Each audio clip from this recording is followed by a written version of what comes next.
two guys who are clinging to a piece of wood and about to go under. Republican Senator Tom Cotton says he's not against releasing the video, but defended the strikes. It looked at one point like they were trying to flip the boat back over, presumably to rescue its cargo and continue their mission. Defense Secretary Pete Hegseth has found himself in the hot seat as details of the attack emerged. This weekend, he defended the Trump administration's efforts to go after so-called narco-terrorists and said the second strike was justified. There was a link-up point of another potential boat.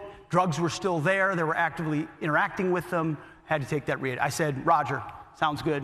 Hegseth would not say whether the video of the second strike would be released, but said a review is underway. But critics are seizing on President Trump's own comments on the controversy. I don't know what they have, but whatever they have, we'd certainly release, no problem. Under the law, if someone has been struck and continues to engage in hostilities, points a gun at you, has a gun, they may be a legitimate target. But if they are outside of combat, they are not. And attacking them is a violation of the laws of war. And tonight, for the first time as president, Mr. Trump attends the Kennedy Center Honors, and he will also serve as host of the event, a first for a U.S. president. Willie James Inman, CBS News, the White House.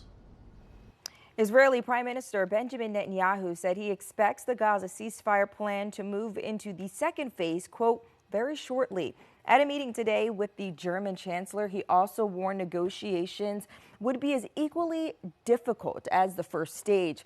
Now, it started back in October and involved halting, fighting, and exchanging hostages for Palestinian prisoners. The second phase involves an international security force. Netanyahu said he will meet up with President Trump later this month to discuss opportunities for peace in the region. And today marks 84 years since the attack on Pearl Harbor. On December 7th, 1941, 2,400 service members and civilians lost their lives in the 2-hour air raid by Japanese forces on the U.S. naval base in Hawaii. The sneak attack shook America's confidence and pulled the country into World War II. Congress designated December 7th as National Pearl Harbor Remembrance Day back in 1994. Now, there was a ceremony held earlier today at the Inner Harbor on the last surviving warship afloat to have witnessed the attack. Back in 1986, the ship was decommissioned at Portsmouth, Virginia, after 50 years of continuous service. It was donated to the city of Baltimore to serve as a memorial and a museum. Now, Governor Wes Moore said in part, quote, today we remember and honor the lives lost at Pearl Harbor 84 years ago during one of the deadliest attacks on American soil. May the bravery and sacrifice shown by our service members that day never be forgotten.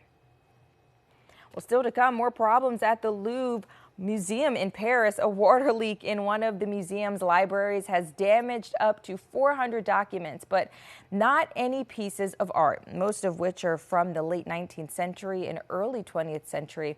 Officials say workers are drying the damaged documents one page at a time. Critics say the leak is just the latest incident that shows the museum is in desperate need of repairs along with a security upgrade. Meanwhile, here at home, the only issue we may be dealing with is the bitter cold and, of course, a chance for another wintry mix in the forecast, Cutter. Yeah, we're hoping not cold enough to cause any busted pipes here locally, though. We're going to be watching Tuesday morning. If you are worried about any of your unprotected, unwinterized parts of your home, and now's the time to get that wrapped and covered. Cold air is moving in. First alert radar right now, we're pretty quiet, not tracking much of anything falling from the clouds that we do have, though I will say, see the moisture building up through Tennessee, then into western North Carolina.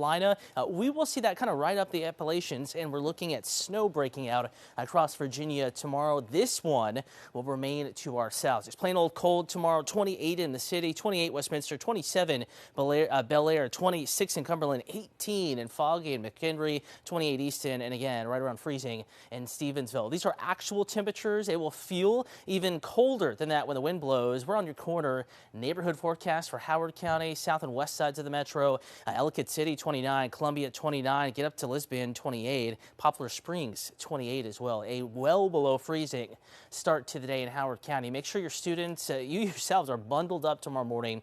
Bus stop forecast, if they're walking it, temperatures in the 20s, but again, it will feel like it's in the teens and the lower 20s when that wind blows. Lots of clouds. Could be a snow flurry or two as we get into mid-morning, but mostly dry. The problem with tomorrow is with the cold air settling in, not as much sunshine as we had today. Temperatures slow to warm, still below freezing, right around the freezing mark by 1 o'clock in the city. 34 briefly above 32 degrees in the afternoon, then quickly back to 30 by the time we get to sunset. Beaches in the 30s, cold as well. Eastern Shore 30s, lots of clouds. Watching southern Maryland, Charles County, St. Mary's County going with cloudy, but a slightly greater chance of a few light snow showers down that way. 30s as well, and we're looking at upper teens and 20s in the mountains. Sure to be a frigid day out in Garrett County tomorrow. Hour by hour forecast will start at tomorrow morning. 7 a.m. we're dry. There's that band of snow getting up to about the Potomac River, and other models are bringing this a little further to the north. I would say Route 50 probably the cutoff for a more legitimate chance of just flurries, no accumulation.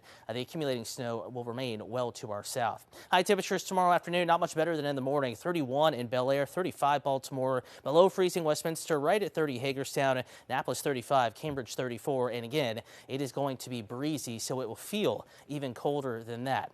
The kind of crux of the cold, the worst of it, is going to be Tuesday morning. Actual temps in the teens. When the light breeze blows, it's feeling like 4 Westminster, 5 there on the far west side, getting into Frederick, 6 Bel Air, 13 your real feel, what it feels like when the wind blows in Baltimore Tuesday morning. Wednesday, more clouds, spotty rain chance. Thursday and a Friday, models kind of backing off of this idea, but a little disturbance is going to be moving through, and it's possible we could get a few rain and snow showers. We're looking at Thursday evening, Thursday night, into early Friday morning. Light stuff, not looking at big accumulations right now, but a time period to watch. Behind it, much, much colder again, and the active pattern continues, Casey, through next weekend. All right, Cutter, thank you.